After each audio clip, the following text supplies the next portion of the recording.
Então, salve, salve galera! E aí, como é que vocês estão? Tudo bem com vocês? Bom dia, boa tarde, boa noite e boa madrugada para todos vocês concurseiros das carreiras policiais. E aí, tudo certinho? Tudo tranquilo? Bom, aqui quem fala é o Jardel, professor, mentor e pesquisador em Direito. E no vídeo de hoje daremos continuidade aí à Lei Maria da Penha, o que já estamos estudando sobre a Lei Maria da Penha, beleza? Se você está curtindo aí uns vídeos, deixa o like, se inscreve no canal e compartilha esse conteúdo para que a gente consiga alcançar e ajudar muitas outras pessoas. Então, bora, sem mais delongas.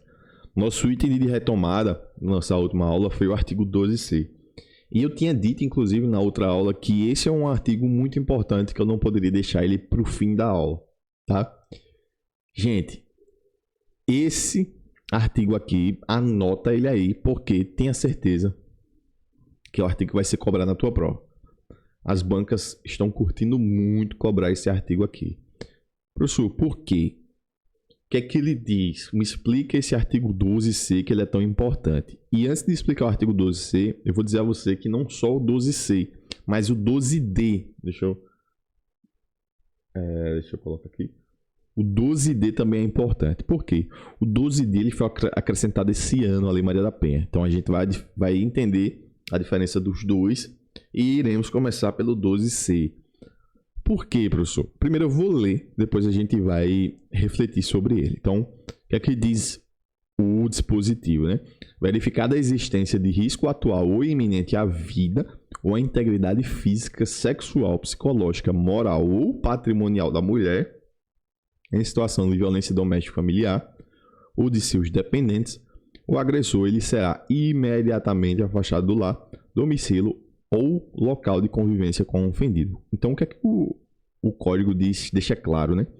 Ele deixa claro que o agressor, a pessoa que comete o crime, violência doméstica e familiar, ele deve ser afastado do lar, do domicílio ou local de convivência. A gente vai ver mais na frente que isso é possível também por uma medida protetiva de urgência de afastamento, né? Então, há essa possibilidade de ser feito por uma medida protetiva de urgência. Mas por que esse artigo é tão importante, professor? Porque a regra é que esse afastamento ele seja feito pelo juiz. Então, o artigo 12C diz que o agressor ele pode ser afastado do lar. Olha quem está no inciso 1, pela autoridade judicial. Então, vocês logo perceberão que quem faz esse afastamento é o juiz. O que é que vocês vão colocar? O que é que vocês vão colocar aí no seu material? A regra é que o magistrado, que o juiz, ele faça o afastamento do lar do agressor. Então, quem tem que tomar essa medida é o juiz, tá? No entanto, outros dois atores poderão também também poderão adotar essa medida aqui. Por isso que é extremamente importante para você que está fazendo carreira policial. O juiz é a regra, só que o delegado também pode fazer o afastamento do lar, domicílio ou local de convivência com a ofendida. Mas existe uma observação para o delegado. Quando o município não for sede de comarca. Então, meu aluno, primeiro, mentaliza isso. Quem faz o afastamento do agressor, quem afasta imediatamente o agressor do lar, é o juiz.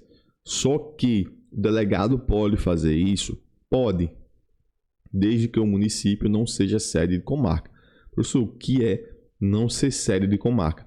Desde que o município não tenha fórum. Então, pelo menos aqui no interior, sede de comarca são os locais em que possui fórum. Na cidade tem um fórum, tá? Se não tiver fórum na localidade, o delegado de polícia ele pode fazer o afastamento do agressor, tá? Então, regra, vou bater isso de novo para entrar na tua mente. Regra, juiz faz esse afastamento. No entanto, se não for sede de comarca, o delegado é quem faz esse afastamento, tá? É ele quem pode. Só que vocês, futuros policiais militares do estado de Alagoas, também podem fazer esse afastamento. Porque olha o que é que diz o inciso 3. O afastamento ele pode ser feito pelo policial quando o município não for sede de comarca e não houver delegado disponível no momento da denúncia. Galera, tá vendo que isso aqui vai cair? Tá vendo que isso aqui vai cair? Então, regra, delegado. Quando não for sede de comarca, perdão, delegado não, regra, juiz. Quando não for sede de comarca, delegado. Quando não for sede de comarca e não tiver delegado disponível, o policial. Tá? Então, um policial também pode adotar essa medida desde que não seja sede de comarca e desde que não tenha delegado disponível no momento da denúncia. Tá? Então, é por isso que eu estou batendo tanto na tecla de que esse inciso 3, ele com certeza vai despencar na tua prova. Outro ponto importante é que o próprio parágrafo 1º do artigo 12C diz que o juiz ele deve ser comunicado, olha o prazo de 24 horas. Cuidado com o prazo na tua prova, viu? Às vezes o examinador ele troca o prazo, mas o juiz ele deve ser comunicado em 24 horas e decidirá sobre a manutenção ou a revogação da medida, tá? E aí ele dá ciência ao Ministério Público. Então, essa medida de afastamento ela pode ser pelo juiz, pelo delegado, quando não for sede de comarca, e pelo policial, quando não for sede de comarca e não houver delegado disponível no momento da denúncia. Atenção, aqui eu trouxe mais para confirmar o que eu estou dizendo para vocês, que é o STF ele decidiu que esse artigo ele é constitucional. Pode cair na tua prova, sim, mas eu trouxe aqui para a gente confirmar isso aqui.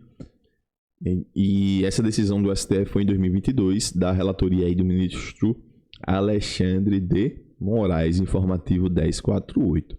Beleza? Então, cuidado com o artigo 12C, cuidado também com o artigo 12D, que foi acrescentado esse ano. Além de afastar o agressor, como vocês viram no 12C, o delegado de polícia, ele pode, como diz o artigo 12C, ele pode submeter o agressor a monitoração eletrônica. Então, ele pode colocar a monitoração eletrônica aí para quem agrediu a mulher. Então, primeiro, de novo, a gente vai sempre lembrar, regra, quem faz isso aqui é o juiz, a autoridade judicial. Só que o delegado pode fazer isso? Pode, quando o município não for sede de comarca. Cuidado também aqui para você não cair numa pegadinha. Com relação à monitoração eletrônica, o policial não faz esse tipo de aplicação, tá? O policial não aplica aí a monitoração eletrônica igual, vocês viram aí, igual ao afastamento, né?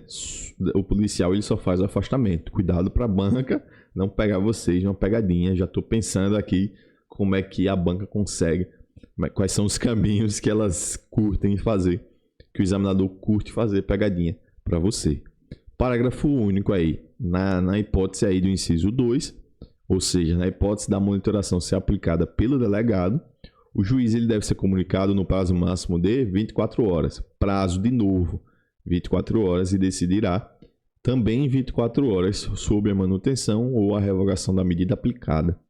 E deve dar ciência ao Ministério Público concomitantemente, tá? Ou seja, simultaneamente. Beleza? Então vamos seguir. Como eu disse para vocês, a gente tinha alguns pontos com relação à parte de atendimento pela autoridade policial e a gente tem 2 pontos aqui com relação aos procedimentos. Professor, quais são eles? Principalmente porque nós tivemos alterações com relação a alguns artigos da Lei Maria da Penha esse ano 2016, tá? E aí, como é que a gente vai... aliás, quais são os artigos aí que a gente vai verificar? Quais são os artigos que a gente vai estudar? Gente, simplesmente é o artigo 16, tá? E o artigo 16A. Foram esses 2 artigos que foram alterados e que vale a pena a gente dar uma olhada neles. Primeiro, no artigo 16, a Lei Maria da Penha ela deixa claro que nas ações penais públicas condicionadas à representação do ofendida, é possível que haja a renúncia à representação. Então, o que é que eu preciso de vocês, o que é que eu preciso que vocês façam? Eu preciso que vocês lembrem da nossa aula lá de processo penal, de ação penal pública condicionada à representação. Lembra que o promotor só pode oferecer a denúncia, só pode denunciar se a vítima de determinado crime ela autorizar, se ela representar para autorizar essa denúncia, né? Para autorizar esse ato, beleza? Lembrem também que é possível renunciar, é possível que não se represente ou que se desista da representação, tá? O que é que tem aqui na Lei Maria da Penha? Na Lei Maria da Penha ela traz uma regulamentação para os casos em que são atinentes, que acontecem no âmbito da violência doméstica e familiar. Então, o que é que esse artigo 16 diz? Olha, quando tiver um crime de ação penal pública condicionada à representação na Lei Maria da Penha, a mulher ela pode desistir da representação? Ela pode renunciar? Pode. Só que essa renúncia ela acontece perante o juiz em audiência especialmente designada com tal finalidade antes do recebimento da denúncia e ouvido o Ministério Público. Então, de novo, recapitulando para que você não perca o raciocínio. Lembrem, ação penal pública condicionada à representação, eu preciso de alguém autorizando o promotor para que o promotor ofereça a denúncia. Essa autorização se chama representação. Professor, posso desistir dessa representação? Posso renunciar? Posso. Lá no procedimento comum, essa renúncia não tem problema nenhum, é só assinar um papelzinho dizendo não quero mais. Só que a gente tem uma regulamentação diferente na Lei Maria da Penha. Se a mulher ela for vítima de algum crime que tenha ação penal pública condicionada à representação, ela precisa dizer que não quer mais que o Ministério Público denuncie perante o juiz em uma audiência especialmente designada para esse fim. Vejam só. Então, na frente do juiz, numa audiência. Esse ano se incluiu o parágrafo único. Vejam só o que é que esse parágrafo único diz. A audiência prevista no caput, ou seja, a audiência prevista no artigo 16, ela tem por objetivo simplesmente confirmar a retratação. Então, se a mulher disse, olha, eu quero me retratar, eu não quero seguir. Então, a audiência, ela só tem esse objetivo. O magistrado pergunta, você confirma que quer se retratar? E ela diz, sim. Olha o que é que a legislação ainda fala. Não a representação. Ou seja, a audiência ela não tem por finalidade confirmar a representação, porque ela já se manifestou a respeito disso. O que a audiência tem por objetivo é confirmar se ela quer desistir ou não do início do processo, tá? E somente será designada pelo juiz mediante manifestação expressa de seu desejo de se retratar, apresentada por escrito ou oralmente antes do recebimento da denúncia, devendo a retratação ser devidamente registrada dos autos. Esse é o artigo 16, com um parágrafo único incluído aí esse ano. E a Lei 15.438, nós já temos vídeo no canal. Essa lei incluiu o artigo 16A, que simplesmente estendeu aí o prazo de representação. Antigamente o prazo era de 6 meses. Hoje, a própria artigo 16A deixa claro que a ofendida ela recai do direito de queixa ou de representação se não exerce no prazo de 12 meses. Então, houve um elastecimento aí. Eu indico a vocês que assistam a minha outra aula sobre a Lei 15.438. Já tem vídeo no canal, vou deixar no card aqui para que vocês verifiquem quais foram as alterações feitas aí no Código Penal, que também foi alterado o Código Penal, o Código de Processo Penal e a Lei Maria da Penha. Beleza? Então, a gente finaliza nosso tópico da Lei Maria da Penha aqui, e nos próximos vídeos, precisamente no próximo vídeo, nós veremos aí, daremos continuidade e veremos medidas protetivas de urgência. Se você está curtindo, peço aí que você deixe o like, se inscreve no canal e compartilha. Compartilha esse vídeo para que a gente consiga alcançar várias outras pessoas. Espero de coração que eu esteja te ajudando. Espero que eu te ajude no teu processo. Se eu estiver ajudando, deixa aí nos comentários me dá esse feedback de como é que eu estou ajudando você aí na tua aprovação rumo à farda. Me segue também no Instagram, @jardel_rferreira. Um abração, bons estudos e até a próxima.